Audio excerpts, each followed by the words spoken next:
First impressions are not always the most accurate impressions of an environment or a person.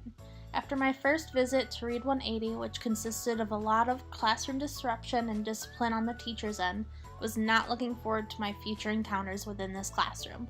However, after meeting my student for the first time, I realized life has an interesting way of tying everything together. To describe my student, I would describe him as extremely wise for his age. He is a 7th grade student in Read 180 with roughly 15 other students. Before engaging more with him, I got a sense that he did not belong in this class.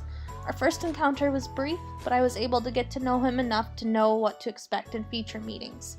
He actually enjoys reading. He loves sci-fi, especially Stephen King novels. His knowledge of Stephen King was purely impressive.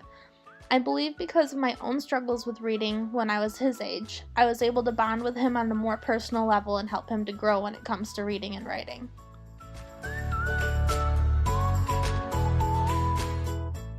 After reading A Dog's Purpose with him a bit, I was noticing very little issues with word recognition as well as no issues with language comprehension. It was not until our third meeting that I was able to really test his reading comprehension.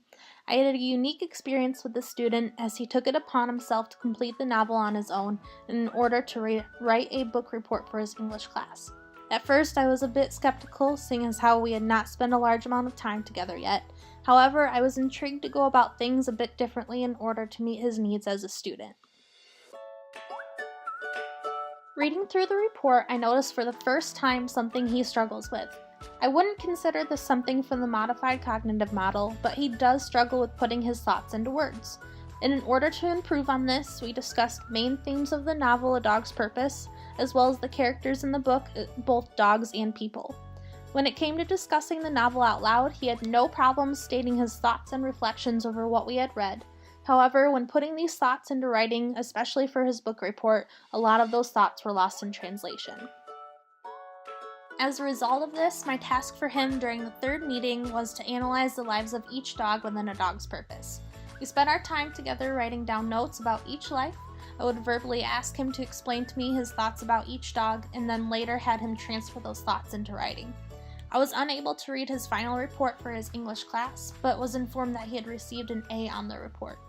Since we had finished the novel assigned for our class, we decided to move on to another novel called Monster.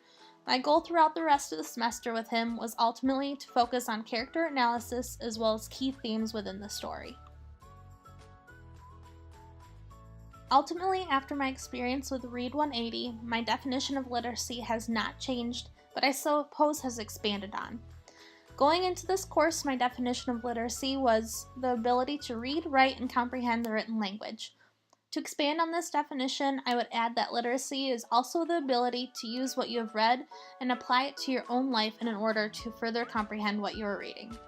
As an art education major, I have learned that a lot of the comprehension with literacy in an art classroom focuses more on how a student analyzes work and how they choose to depict it.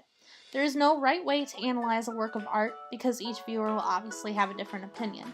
The task, however, for a student in an art room is to comprehend the lesson and later apply it to a project.